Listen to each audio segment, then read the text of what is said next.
It was the first time that we're back on this indoor stage again in like 4 months, and it was the first time that we were playing with James again in like 2 or 3 months after he was just singing. So the first, the first couple shows, we did one show in Belgium before we came and played Wembley. So we're still getting kind of used to it again, but it picked up really well. Both of the Wembley shows were a lot better. You know, Wembley's notorious for, you know, the kids are standing there going, okay, impress us, you know. But actually we got a lot of energy back from the kids at Wembley, a lot more than we'd expected from when we played there the previous time. And also from everybody else came and said that they'd never seen a reaction like that at the Wembley shows. So we were really happy with it. And Birmingham tonight is the last show, and we got a couple of surprises and a few things we're going to try and work in tonight. Excellent.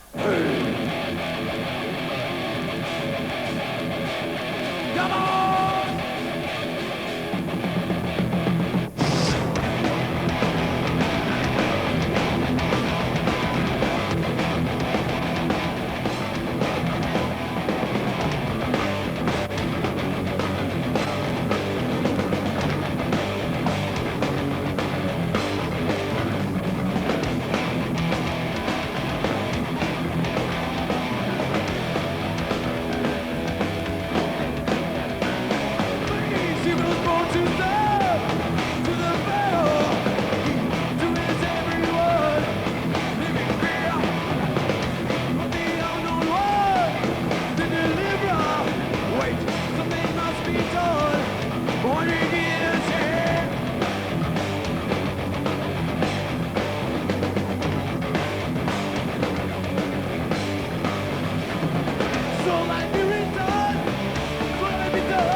Metallica have a routine for warming up for a concert? How do you all get ready to perform?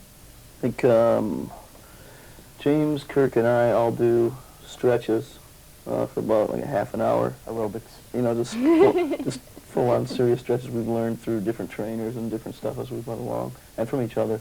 And James and I both warm up from a vocal tape, you know, all that stuff, sometimes over humidifier. Those kind of things get steam going. So that usually takes place about 35 or 40 minutes before we're actually onto the stage. Power bars. Power bars.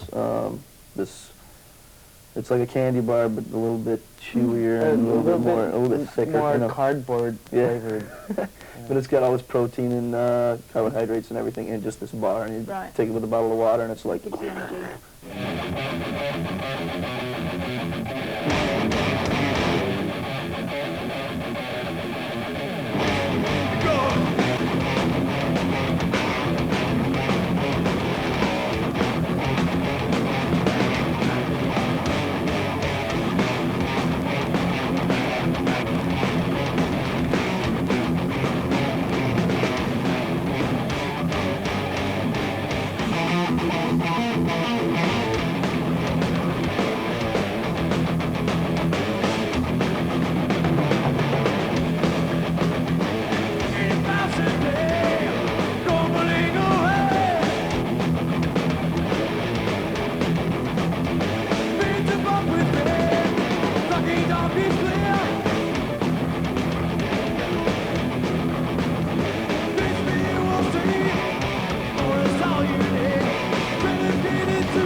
first I just got to say that that's probably in the last year, that's probably the question I've been asked the most. What the hell is The Unforgiven about, the video? But the song is basically about a guy who's in a situation where he goes through life without really ever making any decisions for himself. Right. He's always Manipulated. kind of being told what to do, always being guided and so on, and about how just at the end he kind of just dies off and realizes that he never really did anything for himself through his life. The video is what the hell is the video about? Well, I think it signifies that because yeah. it basically goes into like a Yeah, the box video and is he about comes out the and video he's is about old this man. guy who's a little bit in a similar situation. He's like being tormented all through his life, as you see in the beginning. Then he kind of goes and hides in the sewer system and basically grows old and goes through, you know, everything in the sewer system, basically lives his life, and then at the end, very sad, just kind of So it's lays very, down very and sad. dies away. What I felt, what I've known, never shine doing what I've shown. Never be, never see, won't see what might have been. What I felt, what I've known, never shine doing what I've shown. Never free, never me, so I dug the unforgiven. Okay, the whole band is here actually. James, as we have said What? earlier, is not feeling very well, so we'll say goodbye to James. Lars was is James here, being his everybody else is modest here. self. So, Lars, can we ask you a few more questions sent in by viewers? Is that all right? I want to answer the other guys, the ones that were sent in for the other guys. Do you? Yeah. Oh, cool. You like giving guitar lessons? You feel like you're a guitar hero? Absolutely. Why are you? I do this thing. I do this where I play guitar with my butt. Okay, yes, I can tell it's getting close to gig time. Let me introduce you to Big Mick. This is Metallica's sound man, and how long have you been with Metallica? Too long. About 8 years. Just having dinner, by the way. Some friends of mine. Would you like to introduce yourselves, guys? These are all the trucking corps. How many people are on the tour, you know, working behind the scenes? We have about 50 crew, I believe. 50 crew? Yeah. Plus these scummy type truck drivers here, which of course they'll kill me later for. Now, from your point of view, how difficult is it to do the sound with this new diamond-shaped stage? Does it pose any more difficult problems? Slightly. Only in the fact that you have people everywhere and you have to cover it all around the place. Oh, Oh, that was a bean. you see that little bit of beam came over from the trucking core the other side of the room. As to the sound problem, not a real problem. We kind of dealt with it in the early days, so we're sort of cruising along quite comfortably now. All right, we're heading up to the famous snake pit now. And this is actually the diamond in the centre of the stage. So how many people can fit in here? Well, it varies, but for the UK and Europe, basically 85 people. 85. Just because of the health and the fire rules here in Europe, they're a bit more stricter than America. And what's the sound like when you're actually in the middle of the You stage? can see hanging above us here, we've got two monitors here which give a complete mix of what's going on out front, and there's a small monitor here to see what's going on in the video screens out front. So how did you get into the snake pit? Oh, friends. Friends of friends, there you go, that's how you get in there. The idea came together pretty quick. As soon as we realized we wanted to do something that was not the normal configuration, then it was like, okay, well, here you go, and then everybody can run around, and James can have mics all over the place, and we'll have a couple of kits that move around, and blah, blah, blah, and okay, off we go. And then the major revelation that came, that was the last thing that happened, was this thing about we had this big dead space in the middle of the stage, because we realized we would always be playing out to, you know, where obviously where the kids were and so on. So it's like, well, the stage is so big, what's going to go on in the middle of the stage? Well, maybe we'll have like a prop or an inflatable statue or a big cross come up, and something highly original like that. And then it was like, well, maybe we'll leave that to the other heavy metal bands. And then Mensch came up with this idea, why don't we just basically put people in there? It's like, yeah, okay, Peter, go lie down and we'll be fine. But then we realized, it's like, wait a minute, maybe we could actually put people in. And then we like basically cut like a big piece of the stage out in the middle and they put a platform in there, and now there's about 150 people in there that have a very unique view of Metallica. I'm going to show you something which we're probably not allowed to show you, but the whole of the ceiling is plastered with pictures of scantily clad young ladies. This says tuning and attitude, and that's exactly what is going on backstage. There's Kirk, he's warming up for tonight's show, and we are not going to interrupt him because I think we're going to go and find Lars again. And if we go in here, if you'd like to follow me, Lars is actually working out the set list for tonight's show, and we're following him around the whole day, and it's getting a bit much now, isn't it? Do you change the set sort of nearly every night then? Well, what we do is, look at the Metallica set list.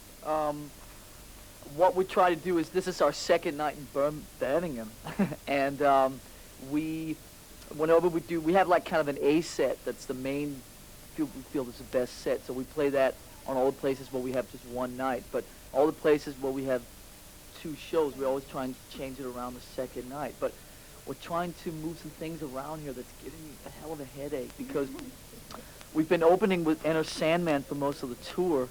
For the last couple nights, as you can see, we've moved Sandman down till the end. Why do you always use the good, the bad, and the ugly as your intro tape, and who came up with the idea? That credit goes to Johnny Z. Johnny Zazula is his name. He was our first manager, and why do we always use that? It's a good question. I'm not sure I have the answer to that. It just, we started doing that in like '83, and it felt right, and it's pretty much been there ever since. It's funny because somebody else asked me about that the other day, and I answered that maybe it would go into retirement after this tour. I don't know why I said that, but I did. But it's really moody, and it's very epic-y. Yeah, and it felt right, so there it is. It signals that we're on our merry way. And it's showtime right now. Hello. How you doing? I'm doing well. How are you? Oh, pretty good, but I have to go somewhere right now. So, good luck in Europe, and thanks very much to Kirk for talking to us. James is walking into the arena, and there's Jason going crazy. And I hope James is feeling a little bit better because he wasn't very well. And there goes Lars. Bye, Lars! Why this way? Oh dear, this is crazy.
For total Metallica meltdown, and you know this guy who's joined me, James. I'm very pleased to welcome you to Headbangers Ball, because last time in Birmingham you weren't very well, so I'm very glad to see you well today. How are you doing? Yeah, better mood.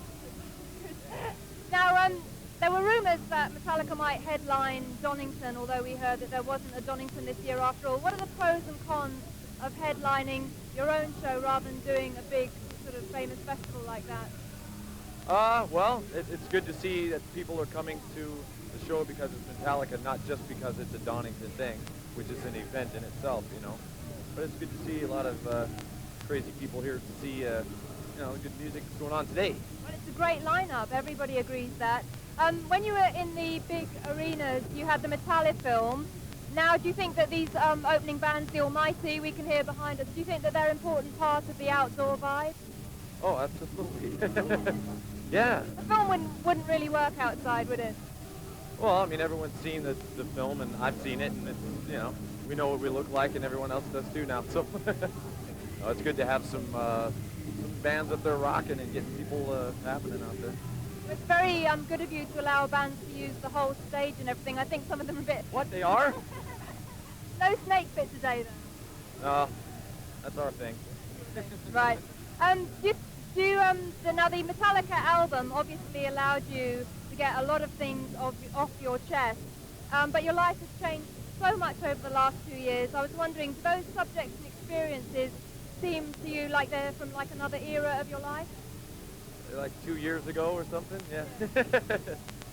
Well, all the lyrics on every album, like when you go back and listen to them or read them again, there's like a whole new meaning to the thing. It might be something completely different, but yeah, I mean, I feel like there's something missing inside me now because I need to kind of create new stuff again, which we will probably be doing soon when we get back. So. I mean, are these new songs from the Metallica album, are they still really fresh to play live 2 years down the line? Yeah, definitely. I'll actually listen to the thing too. I'll put the record on. And also, I guess playing live, they're a little bit shorter and maybe a bit simpler. Does that help as well? Well, that definitely works better. I mean, it makes the set list look more impressive, you know? Wow, 20 songs now.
Just a little earlier there, we saw Mr. James Hetfield of Metallica in a very sunny mood, rather like the lovely weather here at Milton Keynes.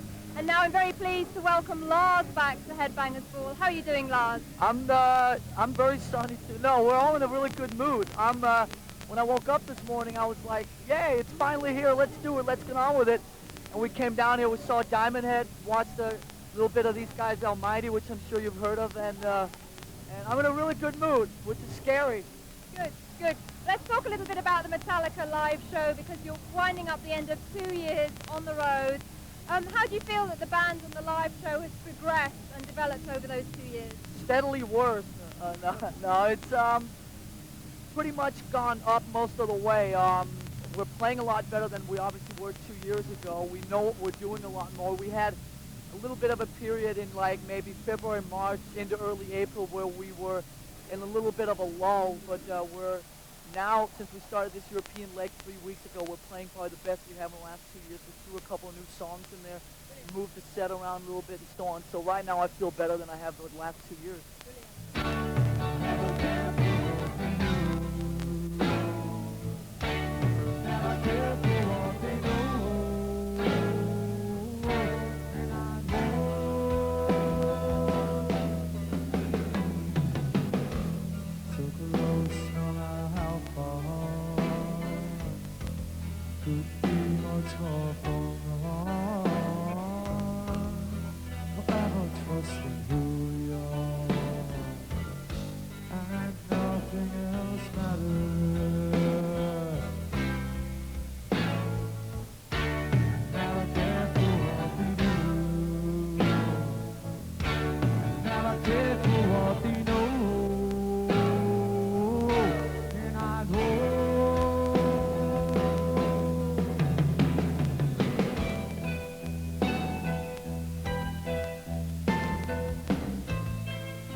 myself this way.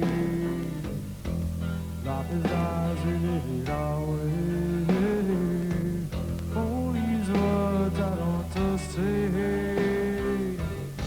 and nothing else matters. Trust I seek and I find in you. Maybe deeper or something new. Open minds for a different view. And nothing else matters. Lars is still with me on the Headbangers Ball, waving to all his friends backstage at Milton Keynes. There's a great atmosphere back here, actually. And Lars, we were just talking in the last segment about the forthcoming live album and accompanying home video, and you being such a knowledgeable rock fan, I'm sure you'll agree that a lot of live albums have been a pivotal point in some band's career, like Kiss, Alive, and Deep Purple, Made in Japan. Do you see that with Metallica, or is it like closing one chapter, ready to start a new one? I wish I could be that philosophical about it. It's just like, we've got all this stuff lying around in all our storage facilities. It's time to clean. No, I mean, on a more serious note, it's going to be a long time until the next Metallica record comes around. And I think that we just feel that it's a good time right now to just push some of this out. More people to wave to. Hi, Mick. How are you? That's Mick. That's Mick. Anyway, what was I talking about? Sorry. I think it's important to make a clean out all your backlog kind of thing. We just, we have so much footage lying around. We have all these shows from the Justice to all this stuff from the last couple of years. I just think that now is a good time. We really want to take a couple of years away from the spotlight. We really want to just be low key. We want, and so on. It just seems right now is the perfect time to just release this kind of thing. Like I said to you in the last segment, it's not something for, it's not like something we think is going to sell as many as the last. It's just for the dedicated for the fans who've been there, and it's like our thing to them, and blah blah blah. And I don't think that necessarily maybe live albums mean as much as they used to. If you think back to the 70s, like you were talking about your Made in Japans and so on. Now with the advent of videos and what kind of role that plays in it, it's just live albums per se, a live album just by itself. Nobody really does that anymore. It's always a live album and a video, and everybody always pays more attention to the video and so on. So I think we're trying to combine the best of both worlds and stuff like that by giving everybody different shows and so on. And hey, we're just doing ours. Hey, like I said, we're cleaning the attic out.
That's the full story on Metallica as we speak here at Milton Keynes Bowl. Forthcoming live album, accompanying home videos. Then when the tour finishes on the 4th of July, the band are going to take some time off, nobody knows how much, before they start getting back together again and start writing for the next album. So your thoughts about tonight, Lars? There's a gig a little bit later. Oh, I thought I was just here punting around. It's going to be great. I mean, what can I say? Look at this day. It's been a great 3 or 4 hours so far. Like I said, I'm in a great mood. James is in a great mood. This is all very scary. So it's going to be good. It's going to be real good. There's 60,000 people out there. The fact that we can come back to England and play to 60,000 people in one go is incredible. So it's going to be good. I feel real good about it.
But we never quit 'cause you're Metallica.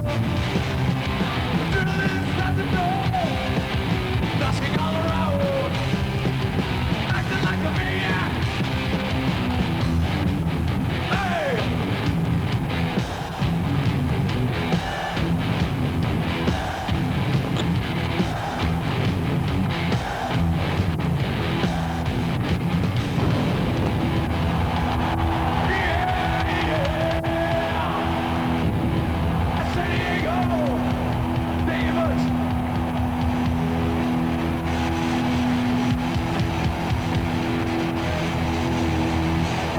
Trying to work really close with the fan club and trying to do a lot of special things for them, and it's been up and running for about a year and a half now, and I think that every time we get a chance to throw something special their way, we do it. So we booked a show at the LA2, and basically you had to be a member of the fan club to get in. So we sold it out, and it was great. It was a lot of fun.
We're putting out a thing for Christmas that will be the fan can, which is basically a kind of a thing that we had for sale a couple years ago. These cans that the record company did, we're going to do those for the fan club. Special items. They'll get some sneaks from stuff in the studio on the new record that won't be available anywhere else, and stuff like that. So it's just doing a lot of stuff like that, and trying to give them access to a lot of things Metallica are doing first. So close, no matter how far. Pretty much all broken hearts. I'm trusting who we are. And nothing else matters.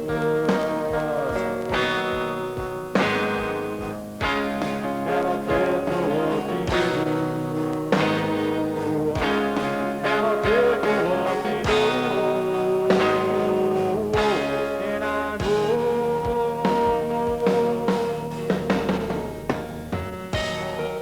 It's just the whole setup is just very, very together. Like I said, it's all about how you want to do it. And if you want to keep your feet on the ground and keep in touch with your fans and keep in touch with what's going on around, it's not hard. But just most of the people that end up in situations like us, selling, 30 million records or whatnot, they sort of tend to sort of drift. And it's just like, if you really want, you can do it. And we've been doing it, and, it's going fine. Thanks very much, man. We'll see you around. Thank you. Good night. Conformity. Catch them on tour with Metallica.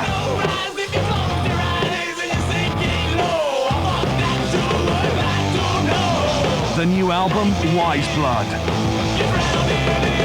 Out now. Backstage. So welcome back to Headbangers Ball, Thank you. Lars. How are you I'm doing good. on D-Day?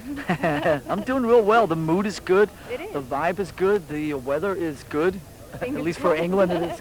And everything's great. I mean, I'm walking around here. I'm so happy. Everybody seems to be very.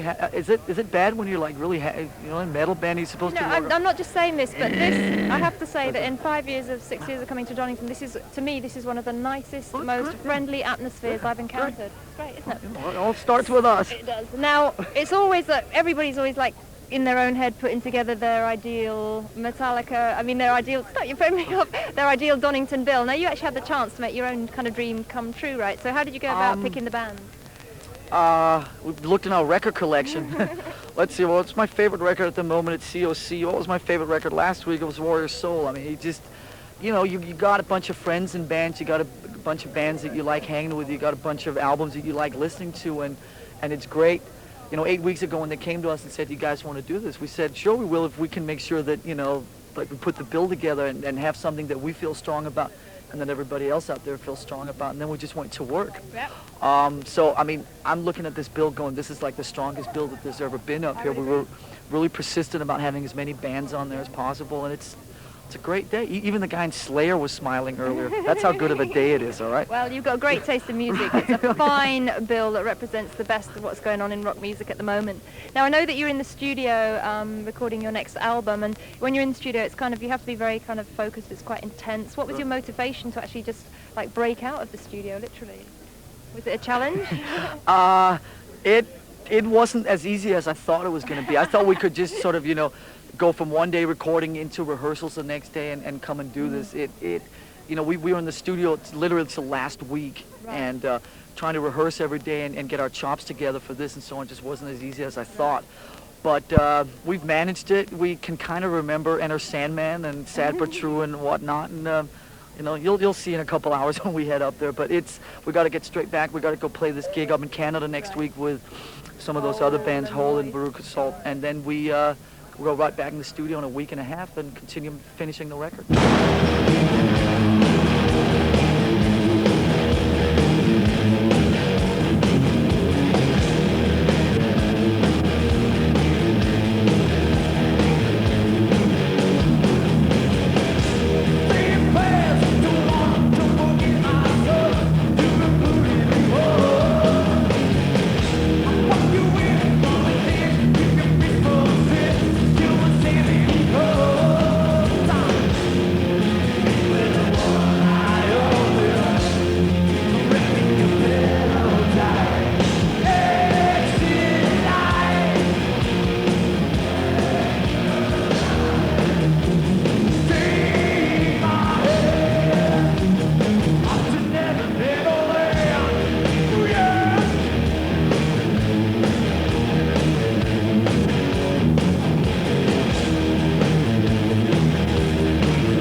We're playing a couple of new songs. I think they're a really good indication of what all the new material's like. Simpler, looser, more kind of jammy, a little more kind of attitude-oriented and things like that. And it's just, we're trying to capture a feel on tape instead of trying to capture like something perfect, which is really different for us. And it's going really well, and in 6 months, the rest of all you guys will hear it. I hope you like it. And having played here at Donington, that's going to like really kind of fire you up. Do you think that's going to take the adrenaline back into the studio when you get back there? Oh yeah, all the energy. We're just going to harness all the energy here and take it into the studio. It'll be great.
on, a certain vibe? Can you give us some kind of idea of the feel of the new song? Boy, it's hard to tell at this point. There's not really any kind of big picture to it all. I could just tell you that there's a little, different things going on with different stuff. It's not, we're just coming in with a loose attitude, and whatever kind of happens, we're just kind of recording everything we do in the studio, so. Do you think there's going to be some surprises, something very different for Metallica this time around? It's not a surprise to us, but to others it might be. I mean, after whatever the last album was 4 years ago, whatnot, between that album and now, we've lived with ourselves, so we know what we're doing. Other people are just, they put the Black Album next to the new one and go, wow, So it'll be different. What about the lyrics? Is there any kind of lyrical theme developing? I got to write them. I haven't written anything yet. All right. That's honest. Actually, I wrote some on the flight over here for the new song we're playing here. So. Right.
Well, that stunning headline performance at Donington 95 saw Metallica taking a day out of the studio from recording their current album, Load, and gave us a few hints of what to expect from the new record. Load eventually saw release in June of this year, and it's already a multi-million seller. So, from MTV Days Revisited, we're going to conclude this special show by bringing you right up to date with the very latest Metallica news. The band are currently on tour in Europe with a 2-hour performance that sees them playing on 2 stages in the round. The guys make their way via walkways from one stage to the other, meaning that you can get closer to Metallica than ever before. For the future, there are rumours that Metallica will play a huge outdoor concert in the UK next summer, possibly headlining Donington for a second time, and they also have enough songs already recorded for another new album, which should be released in mid-97.